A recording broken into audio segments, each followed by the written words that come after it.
po. My name is Rochelle Gonzalez from Jade Residences, Malagasang 1C in Cavite. I would like to commend lang South Imus Specialist Hospital for taking care of our daughter.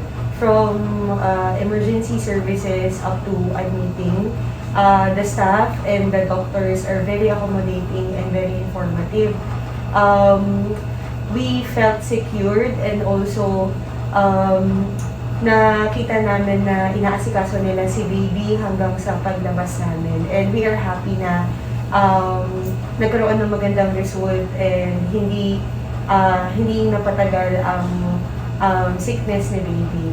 So we would like to comment again lang, especially si Doc Avi po, yung pedia dito sa South Imus Specialist Hospital. From start hanggang sa paglabas namin ngayon, ini-inform niya kami regarding sa kalagayan ni baby, and thankful din kami sa mga housekeeping and mga nurses dito sa hospital.